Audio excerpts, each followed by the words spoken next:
welcome to another episode of Underdog, Defying the Odds, where we talk to athletes who have found the will to overcome. Today, we are joined by Lauren Wilson, and I actually had the chance to catch up with Lauren about a month ago to hear a little bit about her story. Here's a piece of it.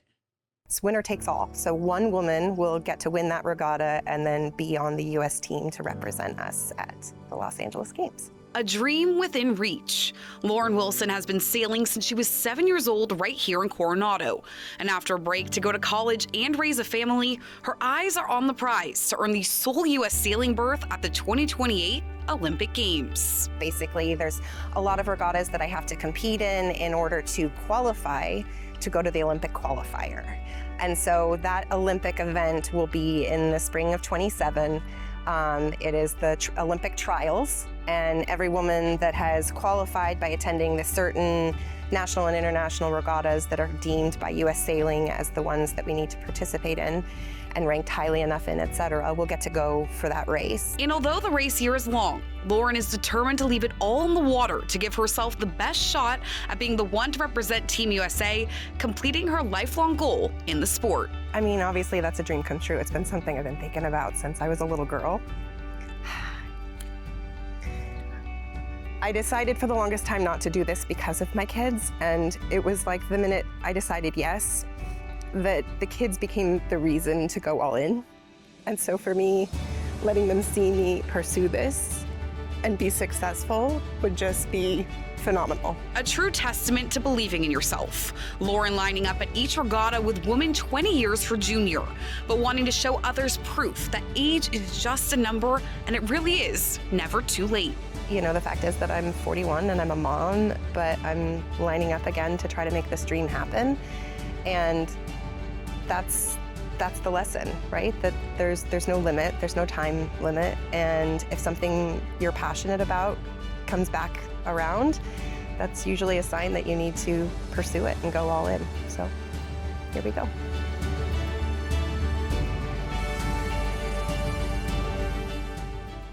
And we are now joined by Lauren here in studio. Lauren, thank you so much for taking the time to talk to us. Thank you so much for having me.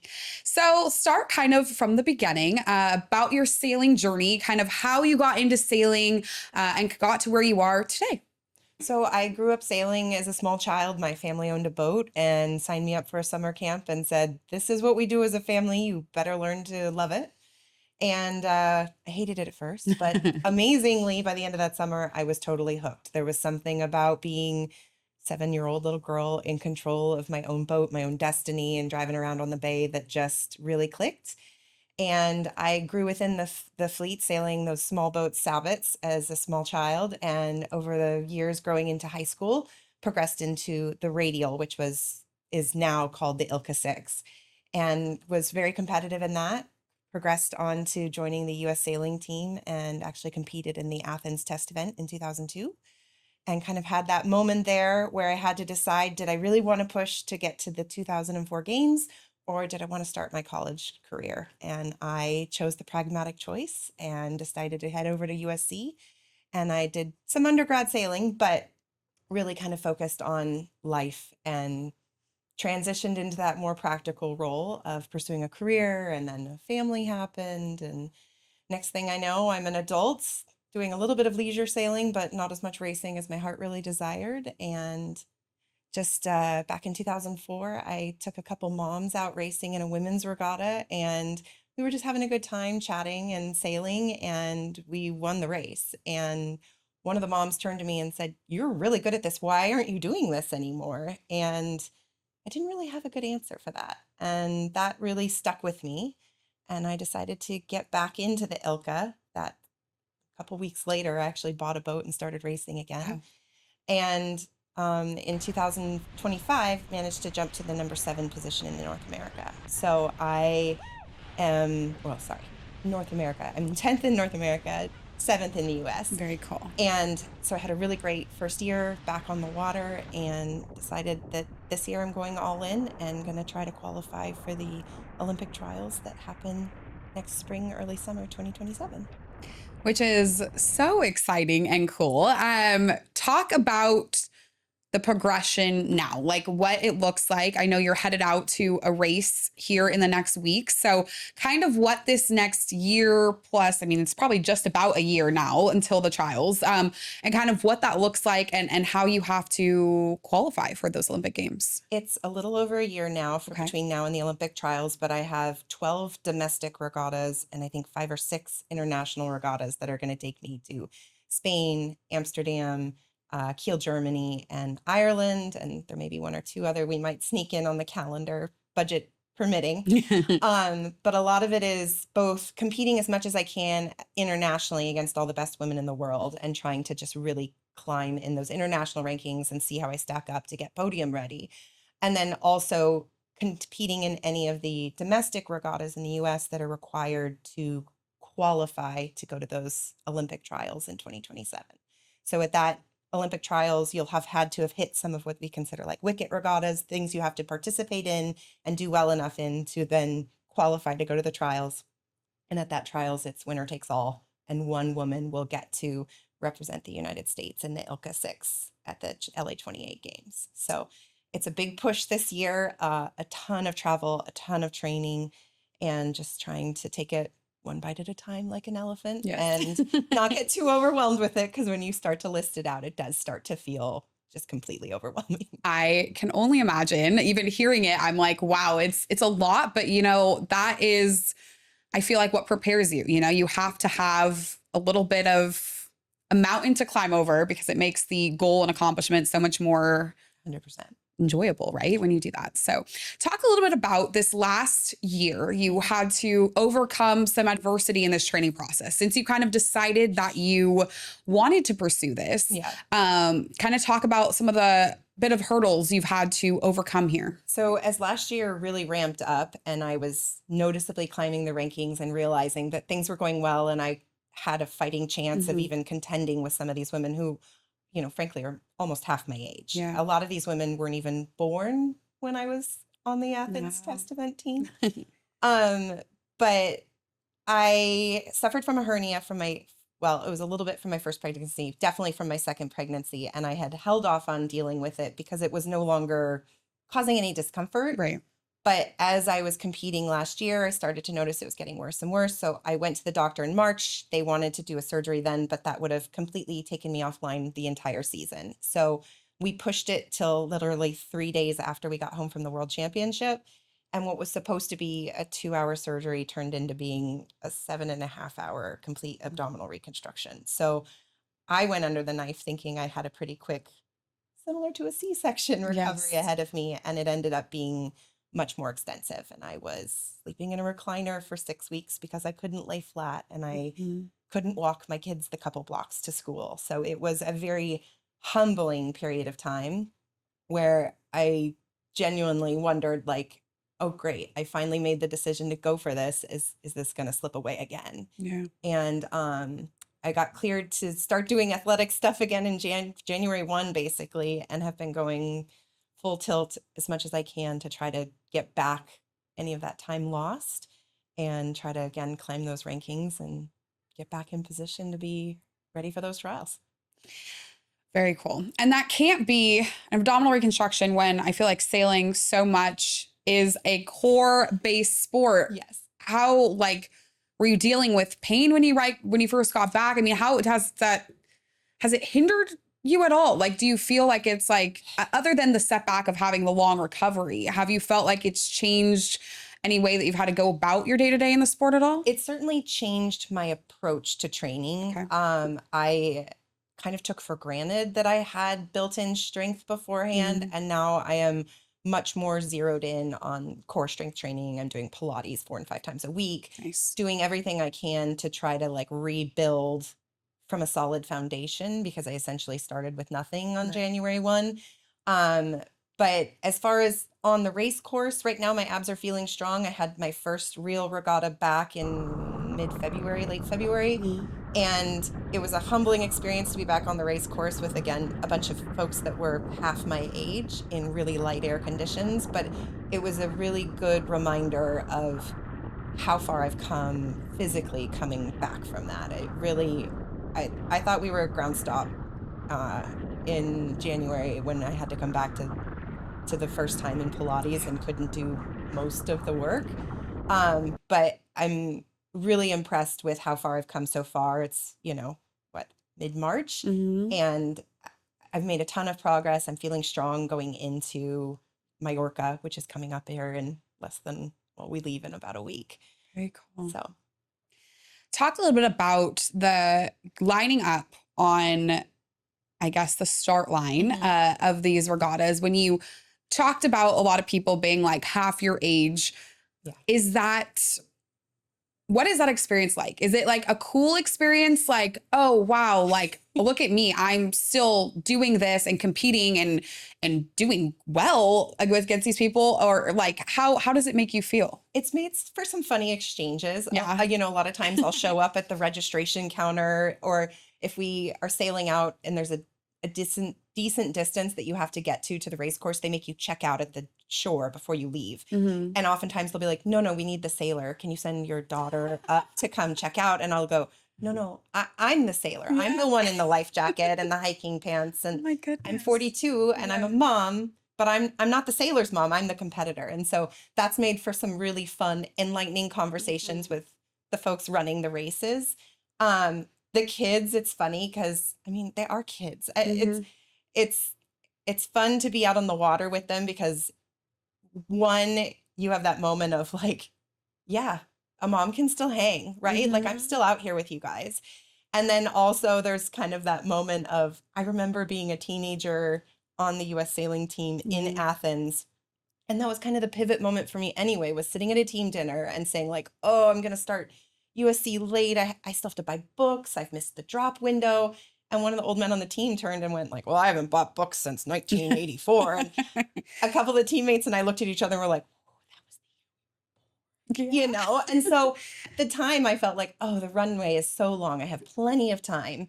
And now it's funny to be on the flip side of that and being like, yeah, I've still got it. But certainly, yeah, there's some moments, especially when the wind is light and there's some 14-year-old that weighs 120 pounds that goes drifting past you and you're like, oh, this is demoralizing.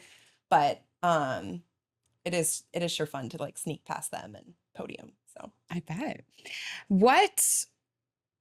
Talk about how you're hoping to maybe not intentionally inspire, but we've talked a lot about how you want to show people that it isn't too late, that you're having a family and having kids is possible, but it's also still very possible to achieve your dreams. Just kind of talk about your mentality with all that and how you continue to really make that, I feel like the moral of your story is that goal. I didn't set out on like a crusade to share my story in that way, but the more I've talked about it, the more I find that it's relatable. There's so many, especially moms, I feel like, that shelve whatever was the important defining thing to themselves in order to assume that new role of mom or wife and mom. Yeah. And as such, reclaiming that and reclaiming myself, I think everyone around me has seen it and been like, wow, you are like brighter, you're happier, you're lively, your kids are like energized and inspired by it too. And I think seeing that for the people up close has been really exciting. And I've watched some of my friends pick up things that have been, kind of shelved for themselves and try to re-pursue the things that were important to them before they like let motherhood usurp it, right? And as I've started to talk about the story and as it's gained traction, the more I get messages from people that are like, oh my gosh, I hadn't really thought about picking up my tennis racket again, but I started and it was really fun. And I ended up creating like a mom group and we get together. Oh, or cool. There was a woman who came to I did a keynote back in August, and she came up to me after and we had a really lovely conversation, but she was like, I felt like you were meant to be here. I'm doing this huge, big leap, changing my life. It's my own second wind. And I feel like I needed to hear you talk about yours. And it's so transformative. And she actually moved to the Netherlands and is going to be in Amsterdam and wants to come see me race in Oh my Almere. gosh. And so she messaged me, was like, I'm planning on coming to see you in Almere. And I've been following along as she's launched this new business and really stepped outside her comfort zone. And so, yeah, I mean, if along the way, obviously getting to the Olympics, getting to the podium is the end all be all goal. But if along the way I'm inspiring some people to do something that is a little bit of a push for them or makes them step outside their comfort zone, then 100% that will make it worth it. Yeah, that is so cool that there actually are people that like that has to make it just so worth it. Like those moments when people actually come up to you and like it's because of you that I decided to start. That feeling has to be like pretty It's unreal. very lifting, right? Yeah. There are so many things about an endeavor like this that are humbling, both physically, mentally, emotionally. You know, I missed my son's first lacrosse game because I was in a competition the Yeah. other day, and that was really painful. But like, he came back from his competition and was stoked to share his stories, but then also so stoked to see my results. Yeah. And there was that moment of, I think it's okay that my kids aren't going to get the ultimate millennial overly on top parent right Yeah. now, because they're going to get to see something really cool and they're going to see what it takes to go all in on something and just really commit to it. And, you know, hopefully the results are what we want them to be, but if not, who we become as a family in that journey getting there is probably going to be worth it anyway. For sure. And talk about if you were to make the Olympics. I know this is the chilling question and This is always the it one. always gets you, but if that were to happen, you were to accomplish that goal, just where you are in life, you know, for your family, for yourself, what it would mean to you. I mean, so much, right? I went to USC, so I can full on visualize what it's like to walk in on the floor of the Coliseum. So there is that added layer too, to just all of the visualization efforts that go into all of this. But for me, it's that qualifier regatta in next spring and getting to sail into shore and tell my kids I did it. Getting there, whew, that is like everything. Like I said, you know, the kids for the longest time had been the reason I said no, or I justified saying no because Yes. of them. But it's like the minute I said yes and my husband said, yeah, let's do this, and he like pours so much effort into it too. It's just amazing. But like all of us teaming up in this effort and them seeing me do it and accomplish it would just be like next level. It's a pinnacle. All the hard work and All the hard work, and right? dedication I mean, and the all late this- nights or like the long drives. The kids are along with us on a lot of these regattas. Yeah. So, you know, we'll drive up the coast or to Tahoe, and my husband keeps the kids entertained with fun on shore activities, or they'll sit with binoculars and watch me as best they can. And so they're all part of the team, right? Like Yeah. my son likes to rig the boat. My daughter picks daisies and sticks them. Aw. I just posted a story about it the other day because she picks daisies and sticks them in all of the little like ratchet holes on my blocks. And so then as I'm sailing out, I'm plucking all of these, you know, flowers that are a reminder they're with me the whole way. Yeah, that's a great one. I was gonna say that's kind of a cute little. They're like cute little, like almost love notes. Like, you know, you just 100%. you feel the love out It there. reminds me of being a little girl, you know, the love me, not kind Yes. of things. And it's like, win, not, win, not, right? And I I love do it. those as I'm sailing out to the race course. That's very cool. And it seems too like you, I mean, of course, already inspiration to them. But when we went out and we told your story, it seems like your kids are just so proud of you. And it's your son looks like he's starting to sail, like things that the impact you're already making. And so I cannot even imagine like if that happens, even if it doesn't happen, just this whole year, this whole like just transformative thing for them in general is just incredible. I mean, there's a decent chance my son's going to get a truancy letter at the end of the year, right? Because he went to Worlds with us in Italy, Yeah. coming with us to Mallorca. Thankfully, he'll be out of school by the time we go to Kiel later this year. Yes. But I mean, what an incredible experience. And every time my husband and I like panic, because that's like the one thing about Olympic campaigning that is just like glossed over for everybody, is that trying to get to the Olympics, there's almost no financial support at all in the United States. It's usually entirely self-funded. People go bankrupt or dig themselves into huge amounts of debt. And we've had conversations about like, should we leave them home with the cousins and Yeah. go? And it's like, this is 1 year. It's one incredible year of experiences. Yes. And we're going to pinch and pull wherever we can to make sure that they get to be on the sidelines wherever we can. But also like, what an incredible life experience to get to be a part of this journey and see what that really takes, to be all in on something. And, it's like, I always joke, so my daughter will be sitting watching cartoons. She'll watch Bluey. Yeah. And I have like a homemade hiking bench that's like a structure that kind of is built in the same framework of the frame of my boat. Mm-hmm. And it has the straps so I can put my feet under and lean back and get the ab workout that kind of aligns with what I'm doing on the boat. Mm-hmm. And so it's permeated literally every part of our lives. My son will joke like, oh no, we can't go get gelato tonight. We're training for the Olympics, right? And I'll be like, okay, baby, a small gelato is okay. We've got to like remember to like enjoy and treat ourselves. But like, bravo for like having the mindset of we're trying together as a team to be healthy and fit and get as strong as possible. Yeah. Rips. I mean, they're going to remember this forever. That's so cool. Yeah. So talk a little bit now about, I guess, for people who don't know, because you explained to me before, like what exactly one of your races looks like. Like, what does a regatta look like for people who might not know? And also kind of maybe incorporating in that, when you're at those Olympics, like where are you guys going? Where will the sailing take place? And kind of if it's waters you're familiar with and all that kind of stuff. Okay. So a regatta typically can be a lot of like local events are 1 or 2 days. Mm-hmm. During those 1 or 2 days, each day you will have 3 or 4 races. Typically, some regattas, they try to eke in 5, which feels like a lot.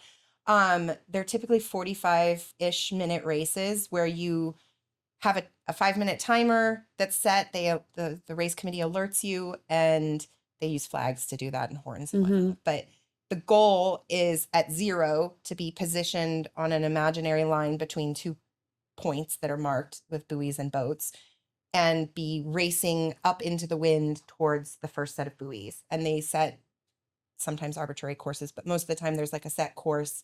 And you have to round buoy 1 to round through a gate of 2 buoys and then keep going. And you do that 3 or 4 times a day. Each time you're scored, and the object is to cumulatively add up all those days of races and have the lowest score. Wow. That's kind of the high level short of it. Majority of the regattas that I'm doing now are 3-ish days. The international ones will be 3 to 5 days. So it becomes not only a individual race kind of thing, it's keeping your head in the game for a long day, keeping your head in the game for many days, physically keeping yourself together over those days. We just came off a regatta not last weekend, but the weekend before, where unpredictably, because of Santa Ana's, we had like 16 to 18 knots every day. And on the last day, it blew almost 24 knots. Oh my gosh. Like routinely, there were gusts. And so it was just physically grueling. And by the end of those couple of days, everybody was coming off the water just like, oh my gosh, my quads are hurting, my shoulders are hurting. And so there's that added physical element that comes to doing it day in and day out for multiple days. As for the Olympics, the Ilka 6 and a couple of the other boats are going to be hosted in San Pedro. Oh, wow. I have raced there. There was a lot of like political back and forth as to whether it would be in Long Beach or San Pedro. I would have preferred Long Beach because that's definitely like home waters for me. I've raced there hundreds of times in my lifetime at this point. But, Southern California in and of itself, the conditions are very similar no matter where you go. So that is feeling like a little bit of a home court advantage. And certainly as we ramp up in the next year, we're going to see a lot more events in those waters. So it will help kind of the local Americans hopefully kind of gain an advantage to whoever gets to be in that, hopefully me, lucky position to represent us. So cool. A piece of advice. I know we've talked about the inspiring aspect, unintentionally inspiring, but a piece of advice to people who may be watching this, who, may not have heard your story before and just want to do the hard thing, but don't know where to start with doing the hard thing. I think that the first step is the hardest, right? Like just saying yes to something is the hardest. And I think that it doesn't have to be something massive, right? You don't have to say yes to an Olympic campaign. I didn't even say yes initially to an Olympic campaign. I just said yes to, okay, I want to get back in the boat again and race and feel the rush of adrenaline that comes with competition and let my kids see what that looks like. And I think that kind of those things, as you slowly progress through them, that's when they build. And so say yes to something small and take it one bite at a time. Very cool. Well, thank you so much for joining us for this, and wish you the best of luck as you head to your next race and adventures in Mallorca. That's so cool. Thank you. To go to Mallorca next week. That's incredible. Yeah, incredible. So thank you so much. And we will see you next time on the next episode of Underdog Defying the Odds.